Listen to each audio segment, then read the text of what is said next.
Сәлеметсіздер ме? Арнама қош келдіңіздер. Бүгін сүйелден қалай құтылуға болатыны туралы айтатын боламын. Арнама тіркеліп, лайк басып, пікір қалдырып кетуді ұмытпаңыздар. Бұл әдісті мен өзіме пайдаланып көргем. 1000% нәтижесі бар. Бір шыққан жерден сүйел екінші қайтып шықпайды. Қарапайым сүйел обычно тізеге, табанға, саусаққа, шынтаққа, қолға шығатын болады. Неліктен? Себебі ол жерлер жарақатқа жиі ұшырайды. Пышақ немесе құлап, сырылып кетеді. Сондықтан да сол жерлерде сүйел часто шығатын болады. Негізі сүйелдің 150-ден астам түрі адам денесінде бар екен, ойлаңыздаршы. Бірақ қарапайым түрі жиі кездесетін түрі болып есептеледі.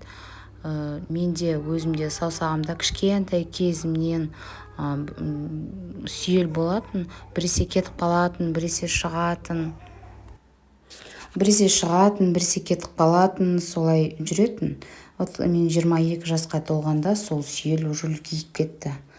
Сосын мен осы бір апа айтып берді, қазақ апа, сүйелге осындай үйіңде алой деген гүл болса, соны жабыстырып қой балам, сонда кетіп қалады деп.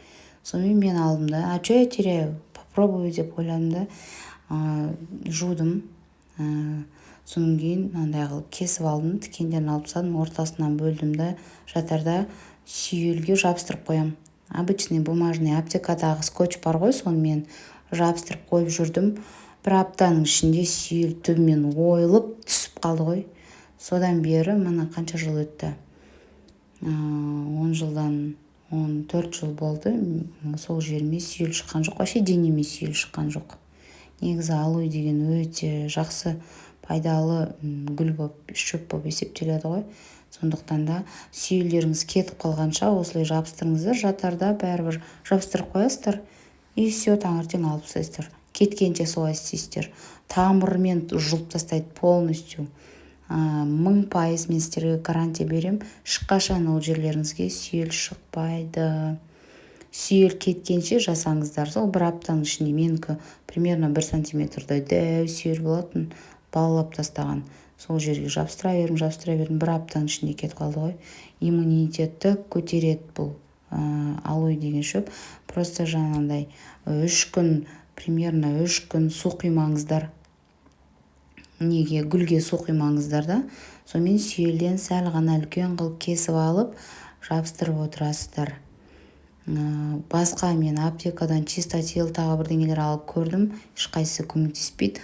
Мына әдіс 1000% көмектеседі. Пожалуйста, пайдаланыңыздар.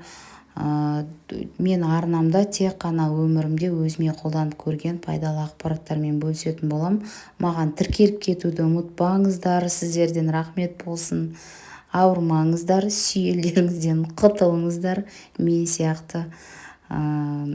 Негізі мен осындай шөп, тағы да бала көтер алмай жүрген қыздарға шөп ішіп қалай бала көтеруге болады, ешқандай денсаулыққа зиянсыз табиғи жолмен қалай босануға болады, және де қалай шашта ағарғанын қарайтуға болады, сосын түскен шашты қалай өсіруге болады. Одан да көп өзім таныстарыма ұсынған әдістермен әрине 100% нәтижесі бар ақпараттармен бөлісетін болам. Сондықтан менімен бірге болыңыздар. Менің жас арнама тіркеліп, маған қолдау көрсетіп кетіңіздер, пікір қалдырыңыздар.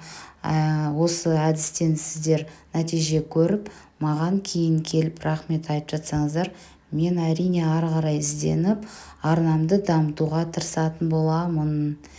Менімен бірге болғандарыңызға рахмет. Сау болыңыздар.